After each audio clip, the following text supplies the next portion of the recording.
సింహరాశి వారికి కెరియర్ పరంగా బాగుంటుంది. వీరికి అష్టమ శని నడుస్తుంది. అష్టమ శనిలో కూడా కొన్ని పనులు పూర్తి చేయగలుగుతారు. అంటే నిర్ణయాల మటుకి ఎలా ఉండాలా తీసుకోవాలి లేదన్న భావన ఏర్పడుతుంది తప్ప కెరియర్లోనూ వ్యాపారంలోనూ మంచి స్థాయిని సంపాదించగలుగుతారు. నూతన ఉద్యోగ ప్రయత్నాలు కలిసి వస్తాయి.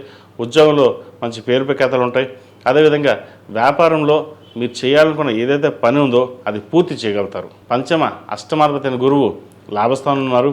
అయితే లాభాలు తక్కువగా ఉంటాయి, పేరు ప్రఖ్యాతలు ఎక్కువగా ఉంటాయి. ఎప్పటి నుంచో ఉద్యోగం కోసం ప్రయత్నం చేస్తున్న వారికి ఉద్యోగం లభిస్తుంది. సంతానపరంగా కొంత డిస్టర్బెన్స్ అనేది ఏర్పడుతుంది. మీ మాట వినకపోవడం కానీ లేదా ఎదురు సమాధానం చెప్పడం కానీ, వివాహ ప్రయత్నాలు చేస్తే మధ్యలో ఆటంకాలు రావడం ఇటువంటివి జరుగుతుంటాయి. ఎడ్యుకేషన్ పరంగా కూడా మీరు ఎక్కువగా దృష్టి పెట్టడం అనేది చెప్పదగినది. కాస్త మిస్గైడ్ అయ్యే అవకాశం లేకపోలేదు. ఫ్రెండ్స్ అని లేదంటే ఇతరత విషయాల్లో కొంత ఇబ్బందికరంగా ఉన్న వాతావరణం ఉంటుంది. ముఖ్యంగా సంతానం పట్ల మెలకుగా ఉండడం చెప్పదగిన సూచన.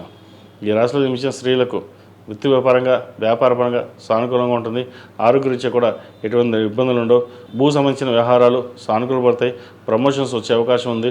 ముఖ్యంగా చార్టెడ్ అకౌంట్స్, రియల్ ఎస్టేట్, లాయర్లకి, చిరుస్థాయి వ్యాపారస్తులకి, సాఫ్ట్వేర్ రంగం వారికి, ఆర్టిఫిషియల్ ఇంటెలిజెన్స్ ఈ రంగాల వరకు బాగుందని చెప్పచ్చు. సినీ కళా రంగాల వారికి మధ్యస్థ ఫలితాలు గోచరిస్తున్నాయి. రాబోయే కాలాన్ని దృష్టిలో ఉంచుకొని ఇప్పటి నుంచి మీ ప్రణాళికల్ని సిద్ధం చేసుకుంటారు. అయితే ఉద్యోగం మానేసి వ్యాపారం ప్రారంభిద్దామా, భాగస్వామ్య వ్యాపారం ప్రారంభిద్దామా అనే ఆలోచన ఉంటుంది. ప్రస్తుతానికి ఉన్న ఉద్యోగం మానకుండా వ్యాపారం పక్కన పెట్టి ఉద్యోగం మీద దృష్టి సారించడం చెప్పగింది. ఒకవేళ వ్యాపారం ప్రారంభించదలుచుకుంటే భాగస్వామ్య వ్యాపారం కాకుండా సొంతంగా వ్యాపారం ప్రారంభించడం చెప్పదగిన సూచన. అదేవిధంగా జీవిత భాగస్వామితో చిన్న విభేదాలు ఏమున్నాయి అవి తొలగిపోతాయి. కలిసి ఉండే అవకాశం చక్కగా గోచరిస్తుంది. ఒకరినొకరు అర్థం చేసుకుని ముందుకెళ్ళే పరిస్థితులు చక్కగానే గోచరిస్తున్నాయి. ఏది ఏమైనప్పటికీ గత వారం కంటే ఈ వారం చాలా చక్కగా ఉందని చెప్పచ్చు. ప్రతిరోజు ప్రతినిత్యం అష్టములతో దీపారాధన చేయడం, అదేవిధంగా శని స్తోత్రం, కాలభైరవ అష్టకం పఠించడం లేదా వినడం చేయండి. మంచి ఫలితాలు సంప్రాప్తిస్తాయి. అదేవిధంగా ఈ రాశిలో మించిన విద్యార్థులకు కాస్త గడ్డుకాలం అని చెప్పచ్చు. విద్యా విషయాల పట్ల శ్రద్ధ వహించాలి. రేపు చదువుకున్నాం తర్వాత చదువుకుందాం కాకుండా ఎప్పటికప్పుడు పూర్తి చేయడం, స్నేహితులకు దూరంగా ఉండడం, దుర్వ్యసనాలకి దూరంగా ఉండడం చెప్పదగినది. అన్నీ బాగానే ఉన్నాయి, మనల్ని ఎవరు గమనించడం లేదు అనుకోవడం పొరపాటు. ప్రతి ఒక్కటి మీ పర్యవేక్షణ చూస్తున్నారనే భావన చూసుకోవడం చెప్పదగినది. నలుగురిలోనూ హుందాగా ఉండాలి, పేరు ప్రఖ్యాతలు తెచ్చుకోవాలి అన్న భావంతో ముందుకు వెళ్ళాలి తప్పితే కానీ ఎలాగైనా పర్వాలేదు, ఏదో చదివేద్దాం, ఏదో జాబ్ చేసుకుందాం అన్న భావంతో మటుకు ఉండకండి. ప్రస్తుత కాలమాన ప్రకారం చదువు చాలా ముఖ్యం. ఉద్యోగం ఎలాగైనా వస్తుంది. చదువు తగ్గ ఉద్యోగం రావాలి అంటే ముందు మనం కష్టపడాలి. కష్టే ఫలి. ఈరోజు చదువుకుంటే రేపటి మంచి ఉద్యోగం వస్తుంది.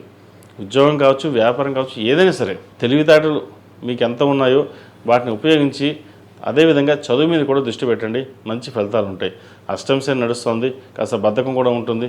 కాబట్టి రోజు ఆదిత్య హృదయం పఠించడం, అలాగే కాలభైరవ అష్టకం పఠించడం చెప్పదగినది. వీలైతే చదవండి, లేకపోతే వినండి, మంచి ఫలితాలు ఉంటాయి. ఈ రాశివారు ప్రతిరోజు ప్రతినిత్యం ఓం నమః శివాయతో దీపారాధన చేయడం, కాలభైరవ రూపుని మెల్ల వేసుకోవడం చెప్పదగిన సూచన.